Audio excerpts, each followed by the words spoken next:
You're not stuck with what you got. We are not our circumstances and experiences and built up whatevers. We are what we choose to become. So you are given some sort of circumstance or situation. You choose what to make out of it. It's completely up to you.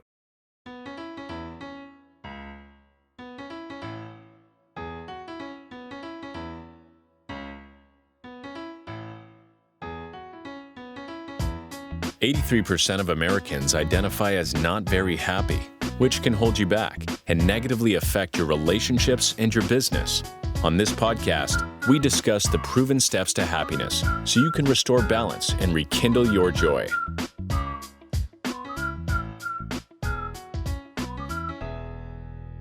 Welcome to another edition of How to Be Happier for Entrepreneurs. This show is packed with great advice, but today, wait till you hear the advice, and even more powerful, wait till you hear my friend's story. It's pretty incredible. Leland, welcome to the show. How are you, my friend? I'm great. Thanks for having me, brother. It's good to be here. Man, I am super excited about today. We're going to do an exercise live. So if you're thinking about tuning out, don't tune out. This can be life-changing stuff for you guys.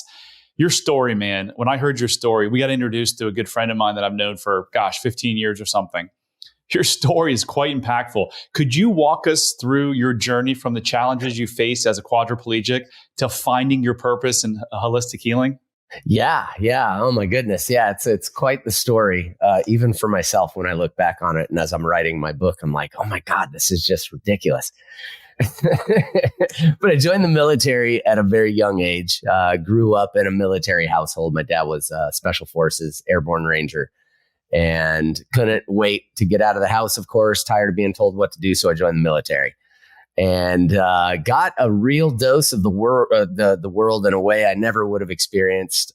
Went to the combat arena in Yugoslavia during the whole Kosovo conflict and dealt with quite a bit. So, of course, when we came back from the war, we had some steam to let off. And we decided to go out to one of the lakes back home and do some really fun stuff, getting pulled behind, a boat on an inner tube. And it's usually innocuous. It's fun. But for us, we have to do everything extreme. So, of course, we're doing this high speed, just ridiculous thing. And I'm bouncing on the water less and less, which kind of tuned into this is bad. And the moment the boat cut left, I kind of saw everything about to happen. I knew this was not good. I flung off of this thing like a slingshot. There was no holding on. People on the shore said I looked like a folding chair, just over and over and over again, the body bending in ways that it should not. And I ended up face down in the water. And that was it. No heart rate, no breathing. Thankfully, I hadn't drowned. Just everything in that moment. Once I hit the water, it was like cement just turned off. So I was dead for a little over 3 minutes. And they pulled me to the shore. And this state trooper thankfully was there and started working on me right away. It was crazy. It was one of those things. I'm floating face down. My buddy just pulls up on a wave runner, Tony. Oh my God, Tony Justice. I love you so much. Saved my life. Just wore me like a belt and sped into the shore because he knew me floating face down. This is not good. Something's wrong. Yeah. Wow. So you're not like 10 feet away from the shore. You're out there. I'm in the middle. Yeah. We were in the middle of the lake, doing our boating thing when the accident happened. So he had to literally like scoop me up out of the water with my, thankfully I had on, a life vest. We weren't too stupid. So he scooped me up out of the water, wore me like a belt, and just revved his way into the shore there. And it was, it's crazy. Do you have any memories of like what was the last thing you remember, and then what's the next thing after that you remember? That's a great question. It's my favorite piece. Is all I remember is the water and then blackness. Everything went black. So I'm laying there in the water, floating face down, but all of a sudden there was this really peaceful experience that had come over me, and I immediately start looking over this dude that's reviving me. And he did it in a really weird way. So it was one of these out of body experiences where I'm just watching everything, but no thoughts, no wants, no needs, no concerns, just this isness. It's just being and knowing all wrapped into one space, just kind of watching as this guy did this xylophone action in my rib cage to get my heart going again. And it was the most peaceful experience I'd had ever had. It felt like I'd come home. Like there was, and that's funny enough why the breathing technique I created is called the welcome home method, because it brings you to that level of just peace and connection to source. It was absolutely amazing. Was that the state trooper that was doing that technique on you? Yeah, it was a state trooper. And it was funny too, because I mentioned it to friends in the hospital. They're like, how the hell did you know that, dude? I thought he was going to do chest compressions, and he starts punching you in the chest and doing this xylophone thing. And I described the whole thing to them, and they were just mind blown, taken back, because they're like, there's no way you could have known that, dude. Nobody's had time to tell you. How the hell did you know that? And the moment I wake up, I'm telling him like, yeah, dude, I don't know what the heck that was, but that guy was going crazy on my chest. That is, I mean, I've heard this over and over again from people, both on the podcast, but there's this amazing show. I think it's called Near Death on Netflix. Have you watched that? I have, yeah. I don't know if it's this one or not, but the lady is in like full, she's like having a major surgery and her eyes are covered. And she later describes all the instruments that they use, and the doctors, they interview them and they're like, there's no way this lady could have seen anything. Well, she was so far out. But just like you described, she was like looking down, describing everything that went on. That's incredible. Yeah. It's any of the stories that I listen to or like in the show or I've heard from, we all have a very similar experience that's happened in that moment. So it was the most peaceful experience I've ever had, just jaw dropping. Okay, so and what was the diagnosis in the hospital? So we get to the hospital and they did the MRI, came back and found a silver dollar size contusion on C1, C2, right? Just wrapped around my spinal column, which is what shut everything down. Because when my neck hit, the vertebra just bam, rammed right into the back of the spinal column. And if you know anything about spinal tissue, like even the smallest scratch will make the biggest indentation or horrible experience for the body. So its only reaction at that point was to shut everything down, because of course it's trying to save everything, knowing that it was just injured. So yeah, that's why everything in me shut down. Couldn't feel anything below my Adam's apple. I actually woke up in the ambulance in a horse collar. You can imagine the age of 19 years old. I have all the power in the world. I knew I wanted to be special forces because I worked dropping them off in places and things. And man, here's a whole different experience. You're 19, you can't feel anything. There's this big horse collar around your neck. And then after you tune in to the guy going, can you feel that? You're like, what is he talking? Holy crap. Where are my legs? Why can't I feel my feet? Where are my arms? Nothing's moving. When I swallow, there's this weird feeling like my Adam's apple won't go all the way down. Like it was immediate terror set in, kind of like in the combat situations when we left, the combat arena, that exact same fear just trapped in my body. Like, oh my gosh, I can't feel anything. Shit. So you can't feel, you can't move. How long does this? Yeah, we'll carry on because this story. I know you shared this with me in the hospital room. What happened? And so you can imagine days of self-loathing. I mean, I can't feel anything. I can't move anything. I feel like I'm trapped in my own body. I close my eyes to go to sleep, and all I can see, smell, and hear are all the things that we had just been through in Yugoslavia and all the other stuff that had happened. So it's like a prisoner in your own mind and a prisoner in your own body.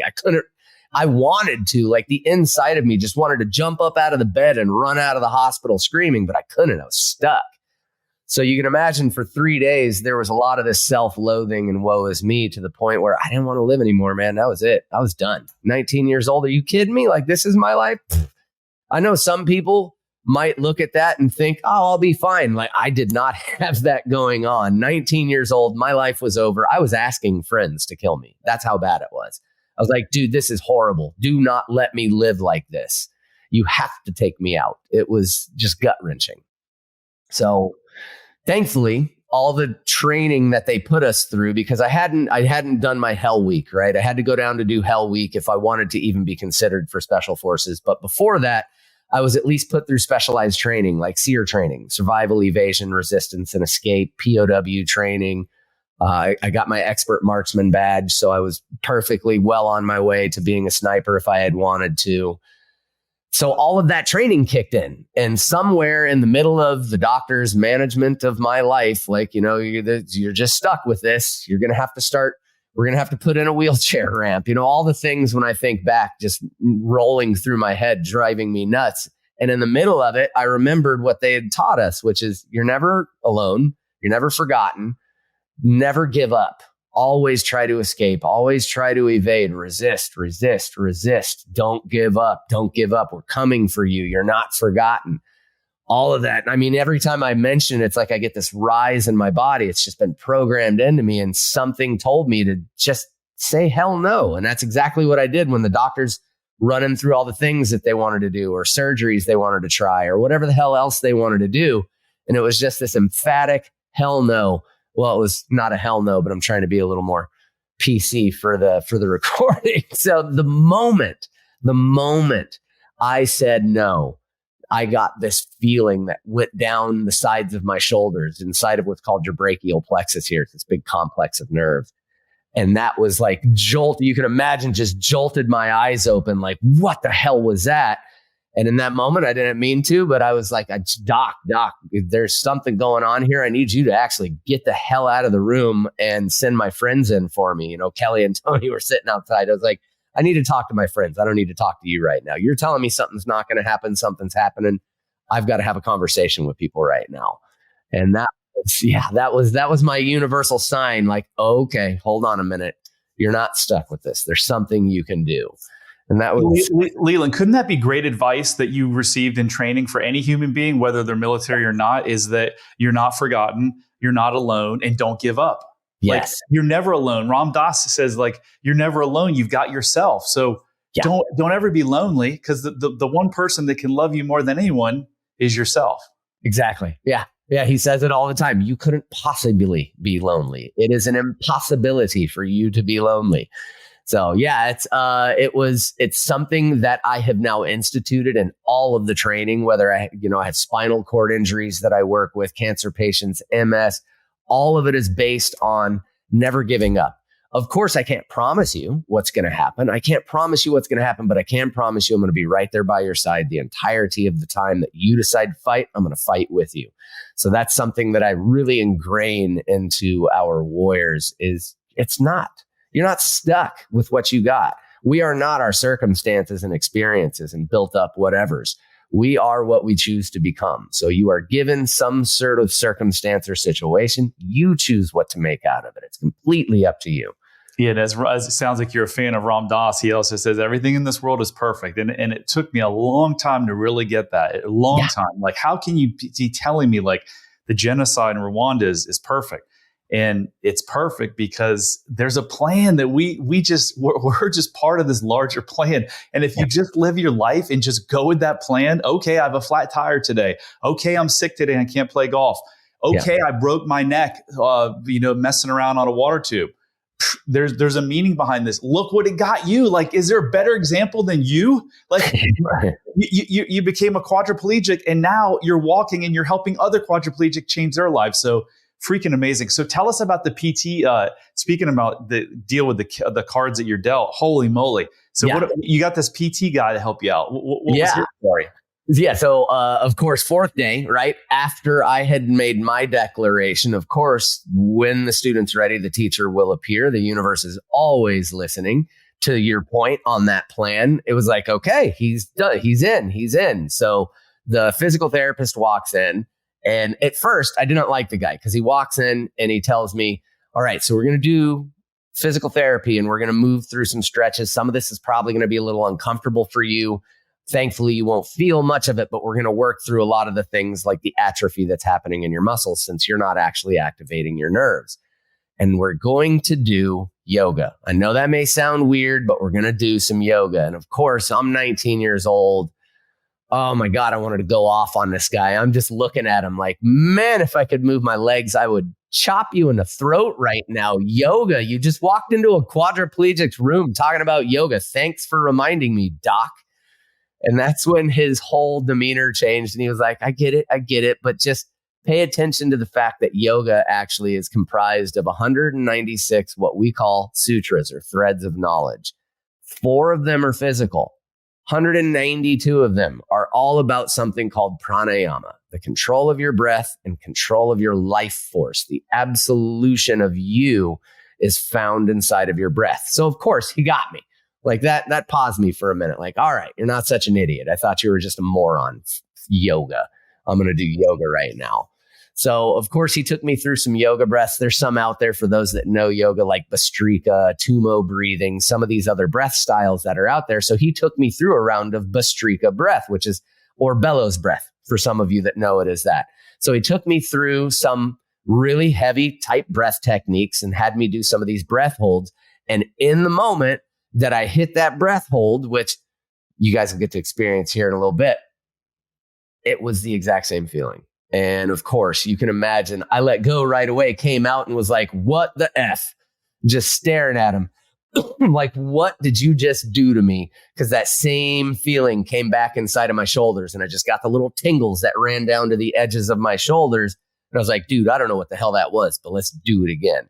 So after I continued to do more and more of this breath work, and dig in on it, the more that I did it, little pieces or sensations, even if it wasn't a true feeling, like pressure in my lower back, right? Or something that wasn't there before would start to come forward. So that was, of course, the universe answering my call, knowing I wasn't finished. This is not where I'm stopping. And then in walks this guy. Yeah. So how long before you're walking? I was walking steadily. Well, it was actually stumbling. I was walking with a cane within the first 2 years. It took me around about 2 months to get most of the sensation back in my upper body. I really didn't have fine motor skills back. I couldn't really move fingers and digits very well. I couldn't grab things if I even tried. I was dropping them all over the floor, but I was moving arms. I was doing things he told me previously was impossible. Just get used to what you're doing, even to the point where this is why I was becoming an MD.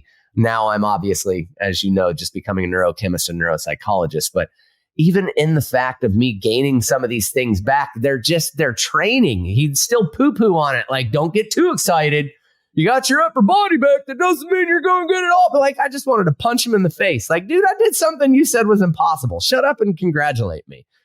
So I just dug in on this. And the more they pushed back, the more they wanted to medicate, the more they wanted the surgery, the more they wanted to do all these things. It just pushed me further to keep on going and ignore the quacks, even though they were the medical authority for me. So I just kept going, man. And within 2 years, got myself back up on my feet. It was, wasn't like the steadiest. I still had to walk with a cane, but holy shit, I was walking again.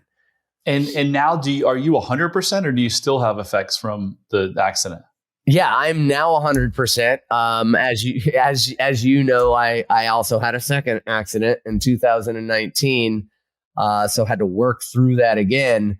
But in the middle of a coherence healing, I've been doing the breath and everything. And at a Dr. Joe event, right in the middle of one of those coherence healings, legs turned on, and it was the most massive amount of pain in the bottoms of my feet. And that was all that I was missing was, a little neuropathy and numbness and inside of the feet. So that came back, and I am now 100%. Everything works exactly the way it should. So before we jump into this amazing breathing technique and get to what you actually do now, your story is remarkably similar to Dr. Joe Dispenza.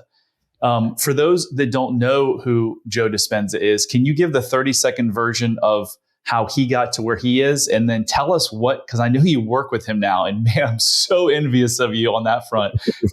Can you, just tell us the 30-second version and then what you do with Dr. Joe now. Yeah. So basically he was out riding his bike and got tagged, and I mean tagged, by a vehicle and pretty much broke every vertebra in the guy's back. So while mine was a spinal cord injury, you can imagine the protection of that spinal cord just completely being shattered. So you can imagine he was bedridden as well. There was no walking around for him in that moment because he had to heal the issue that he had dealt with. And he, using his modalities, had, done the same thing. Basically, in the hospital bed, decided, well, I've got nothing else to do. I'm going to meditate, and I'm going to focus on all of my centers, and I'm going to focus on re-putting everything together and replacing things and repairing all of these different things. And that was, of course, the first book I got was Becoming Supernatural. So he talks about it in there. And of course, now he's up there on the stage, 100% teaching other people how to do the same thing. And as you mentioned, I have had the honor of volunteering and working with him at his events. And while I haven't gotten to work like one-on-one personally with him, just being in his presence and being able to soak up some of the things he talks about, absolutely amazing, as you know. I have not gone to his event, and I need to. I know they sell out so fast, thousands of people in like 5 minutes are gone. But I need to get to an event. And if you haven't gone to an event, I would highly urge you, because I've heard nothing but exceptional stuff. I have read his book, The Placebo Effect. Unbelievable. A lot of the stuff he teaches, I've been teaching before I even knew he existed. So really, really cool stuff. So tell us, what is it that you do now? Yeah.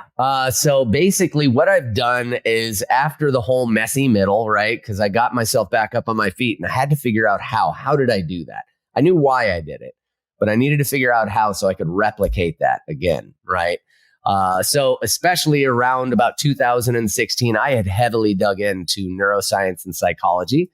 I now have my bachelor's in psychology, working on my master's in applied neuroscience, and then going for my double doctorate in neurochemistry and neuropsychology. So basically what I've done is, for the better part of a decade now, I've just been attaching and connecting dots between the ancient breath techniques. And I'm talking all of them, man. I've been just whipping through them all, Tumo breathing, you name it, and created a breath technique called the Welcome Home Method, linking neuroscience and psychology, like what's actually happening in the body, what neurotransmitters, neuromodulators, what hormones are being created, what does that do, how can I affect this hormone and elevate that to create healing inside of the body. And now there are a few programs that I run people through that really teach you in a very simplistic way how to control this one thing that we have not been taught since our childhood is our powerhouse. You can absolutely activate over 14, 15, sometimes 1,600 different chemicals and compounds inside of your body just by affecting your breath.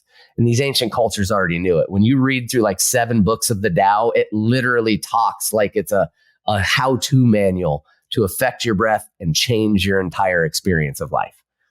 It is so incredible. Who is it? It'll come to me in a second. Sadhguru, who's like, it just in the last 20 years, they had to spend hundreds of millions of dollars to figure out what we already knew for thousands and thousands of years, right? Yes.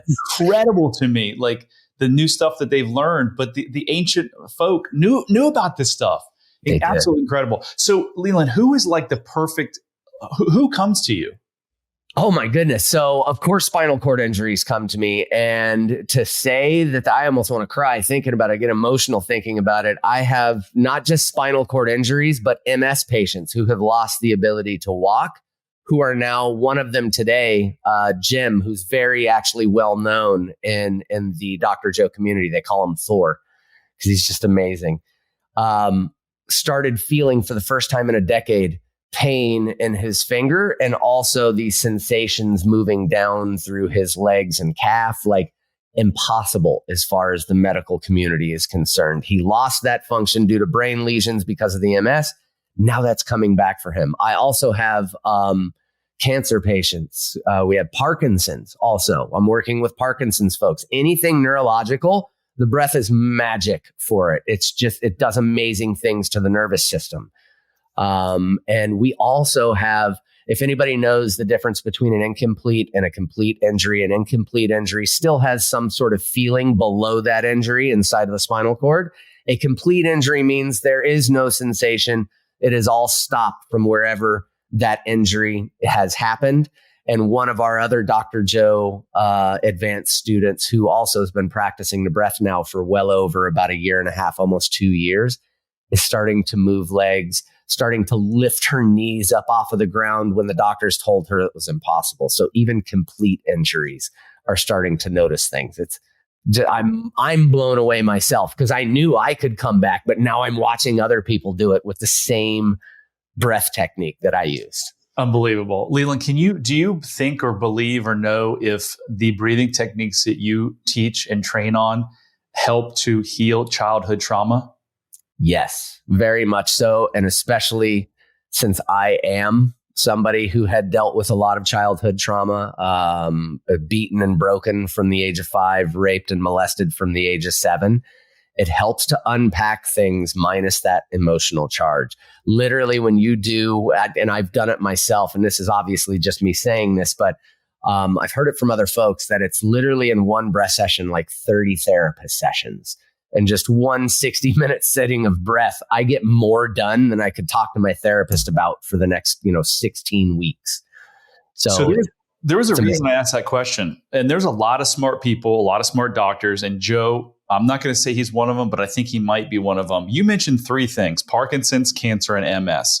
There's a lot of really smart people that believe all 3 of those are caused by unprocessed childhood trauma. So the reason I asked is because it's probably a combination of science and the fact that you're healing the stress that caused a lot of this stuff in the first place. Like, that to me is mind blowing. What are your thoughts on that? It's absolutely what's happening. So in my studies, one of the things that I really love to study more than anything is called epigenetics. And epigenetics is literally the study of how your genes are read, right? This is 1.8% of my genetic structure. So there's 98% plus just sitting there waiting to be rewritten and coded, right? Well, in that same way, also the experiences that you have in your body also get put into that storage unit, right? All of that energy, if you think about it, if I have a thought that moves into an experience, I have a feeling about it, I've now created an electromagnetic signature inside of my body that gets stuffed into my body. And that's exactly what we're looking at. So much of the medical field is finally starting to shift and come around to that. And they're noticing that psychological stress is actually the reason for 93, if not more, percentage of all of the things that are on this planet, especially autoimmune, cancer activations, all of these things that are happening. It is based on unprocessed trauma that's just sitting in your tissues. So if you're one of those people that are like, who is this guy? Who are these 2 guys talking about this? They're crazy. There's no way that my childhood could have created my cancer, my MS, my Parkinson's, my addiction, my depression, my anxiety. You can keep, because I was one of those guys, not the depression, but the medical things. If you'd have told me 5 years ago, before I went through my transformation, did all my studying, I'd have been like, no way. And now, yes way. This is, like you said, 93% of all disease and afflictions are because of this unresolved childhood stress, right? And programming and trauma. And you have a way, and I have a way that we can fix this literally in like weeks, months, not 30 years of therapy like I went through. All right, well, so let's get to the breathing. Can you share, because I want to do it myself. Can you share with us like the most powerful breathing technique you have? Yeah, absolutely. And the great thing about this one is it's called 60 Seconds to Freedom, especially when I was dealing with my addiction and things, not just the pain of learning how to walk again. I needed something that was quick. So 60 Seconds to Freedom is seriously going to be 10 breaths in and out of your nose. This is a Tumo style breath for any of you that know Tumo style breathing. This comes from that ancient technique. So we're going to breathe in and out for 10 seconds. It's nice and even. I want you to keep the inhale even and the exhale even. And I believe it should have, if I make sure, I just want to make sure that I have that use the mic noise background stuff off. Because if I do, can you hear me? Yeah. Okay, cool. So it sounds like this.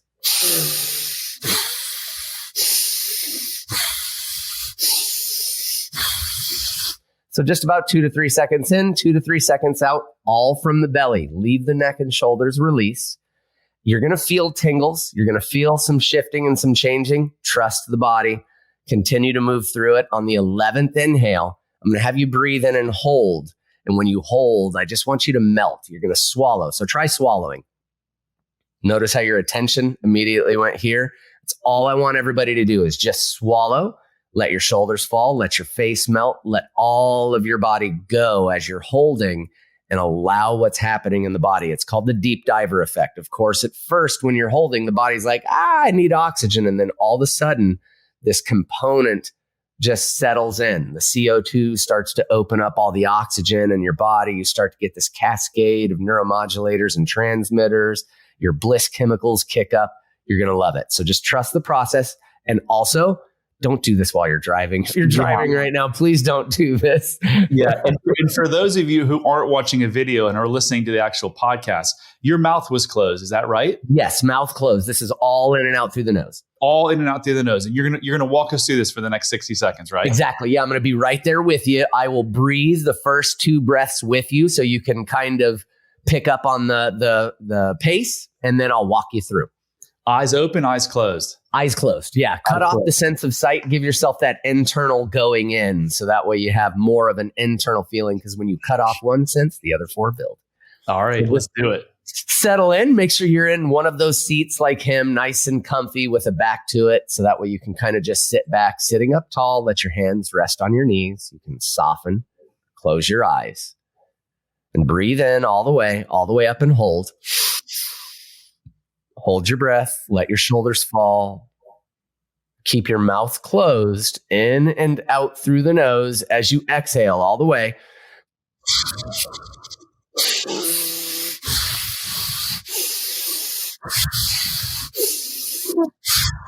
Keep that breath continual with that power and sound.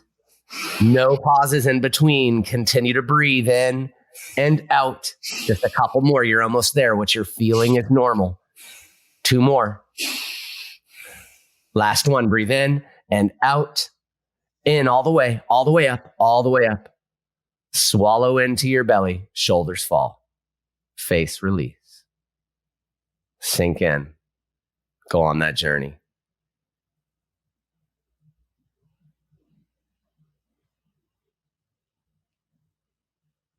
Melt. And when you're ready, slowly start to exhale. And let it go nice and slow. As you exhale, feel that wave that moves through the body. Cascade of healing chemicals and compounds. Happy, relaxed hormones. And take your time and make your way back. Wow. And that's just 60 seconds. That's our quick hit technique. So we go ahead and do 20 to 60 minutes of that most of the time. Wow. So if you miss that and you're just like jumping at the end, make sure you rewind this and go back and do this. Do it a couple times. And if they want to do and have more of effect, can they just take that longer? Can they do it for 2 minutes, or how does that work? Yeah, usually whenever you do Tumo style breathing, it's about 30 to 40 breaths in and out. So you can do a 30 breath cycle for yourself and then hold at the end. The key is to not make it a chronic thing, because of course, if you make hypoxia, which is when you do those holds chronic, it can be maladaptive or bad. Unbelievable. That was great. Yeah, I can feel it. My fingers, I can feel it. Yeah. Wow.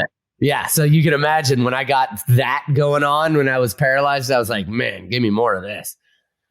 So we're going to switch a little bit and then we're going to wrap. We talked about an alkaline diet and lowering the body temperature and the healing process. Yeah. Can you talk about that and the benefits? Yeah, absolutely. So the big key to the alkaline diet is bringing your body back to what we call base, right? Or that alkalinity. And the gut and the body itself have 2 different pH levels that it loves to operate off of, right? So the cleaner that we can eat, the better the pH is going to be inside of our gut. So that's the water we drink, the food that we eat, the more alkaline that you can eat, of course, that's going to affect your body. And then, of course, if you mix that with breathing, which is what I did, especially when diagnosed with cancer, was I mixed the alkaline diet eating with my breath. And the breath is what creates alkalinity throughout your body, inside of your blood system. It's the elevation of oxygen and the lowering of CO2 that elevates that pH level or that alkalinity inside of your body. And literally what that means is you're creating an environment within that dis-ease and disorder cannot operate or exist within, because fungus and bacteria and virus and all of these horrible mutations like cancer cannot operate outside of a certain scale. They cannot survive in certain environments. So the more that you can create that for your body, the more you literally purify and cleanse your blood, your tissues, everything. Unbelievable. So I'm an absolute huge health nut and longevity nut. I turned 51 a couple of days ago, and I'm manifesting. I'm going to live to be 110 because I want to keep doing this work for another 59 years. Yeah. So tell us this, Leland, the top 3 foods that are good for alkaline, the worst 3 foods or substances, and then what would be an ideal breathing program to get that alkaline state? Yeah. Oh my goodness. Yeah. So the top alkaline foods I like to go for are green cruciferous vegetables. Not to mention your lungs, your blood, everything in your body loves that. But also sticking to, obviously I cut out meat when I was doing that. I'm not saying you have to go vegan, but if you are going to source meat, then try going with a lot of the better pasture raised stuff if you're going to do that. But if you're looking at the alkalinity side of things, my top 3 favorites were carrot and ginger. Those 2 mixed in together. Lots of broccoli. Loved broccoli or cauliflower. And also apples. Funny enough, apples have just an amazing amount of alkalinity inside of them. Also potassium, phosphorus, all of that good stuff. So I love, and I've got a whole bunch of them sitting right here, my fruits and vegetables, because the more alkaline you can eat, and there's a discussion on nicotine being inside of some of those things, which helps the body out. That's a whole nother discussion that aids in the process of dumping. But as you mentioned, the 3 worst ones, oh my dear Lord, please, if there's one thing you can cut out of your life, soda. My dear Lord, you have no idea what you're doing to your body. Not only are you creating sulfuric acid, but just take a Coke can and pour it over your battery terminal and watch what it does. And then decide from there if you want to drink any kind of soda anymore. Like, disgusting. So a lot of the oils that we have out there are really bad for the alkalinity of your body. And we don't notice it. That's one of the things, is it goes right under the radar for us in our society because they put high fructose corn syrup, or they put this nasty, disgusting oil inside of absolutely everything. And for me, I'm also born and raised Italian. Olive oil is the only thing that touches the inside of this body. The rest of that stuff you can keep for yourself because it's just so bad. It bogs the body down a lot. How about avocado oil? I use that a lot. Avocado oil is epic. That's another great one. Of course, if it's based on something that's natural, you're going to get a high level of alkalinity. You've also got these polyphenols that are inside of avocado and inside of olives that really uptick not just your alkalinity, but cleanse and purify the body. So yeah, avocado oil is a good one. And then finally, the breathing. What breathing should we be doing? How often, how frequently to get to this alkaline state? So at least twice a day, I would say 3 times a day, at least 20 minutes, 3 times a day. Because when you do this type of breath work, you'll create this positive environment in your body for 4 to 8 hours. Sometimes you're probably still feeling some of the effects, because when you elevate these neurotransmitters and modulators, which are all based on hormones, then you completely shift the body. It's like taking a pain pill. They tell you to take them 3 times a day. That's because it enacts the process in the body and then turns off. Breath does the exact same thing without having to take the pill. So 3 times a day, 20 minutes a day, and you are going to feel amazing changes in just a couple of days. Love it. Love it. Leland, how can people, if they want to learn more about you or working with you or your book or your breathing techniques, how can they best find you? Yeah, you can find me at thewillfulwarrior.org. You can also email me at thewillfulwarrior@gmail.com. And it's funny you mentioned my book. My book, Heal Yourself, will be out by my birthday, June 1st. Well, I have it finished by June 1st, and I work into the publishing and all that good stuff. That must be exciting. Wow. Yeah, really exciting. Well, I knew this was going to be awesome. It's even exceeded my expectations. So thank you. I'm so glad that everything worked out for you and you're on this planet now saving other people. Man, it's a beautiful thing. And I'm grateful to call you a friend. Same, brother. Same. Thank you so much for everything you do. And it was a pleasure to be here. Thank you. So that concludes another episode of How to Be Happy for Entrepreneurs. Remember, I'm on a crusade to help 1 million people change their lives forever and give them the freedom and the joy and the happiness that they deserve. So I need your help. And all I'm asking is, if you like this type of stuff, please share it. Please like it. Please give me a rating and review. Anything you can do to help spread the word, because there are suffering people, and most all suffering in this world is self-inflicted. And if we can just get the word out to help those that are suffering, the world will be a much better place. So until next time, remember, love heals all.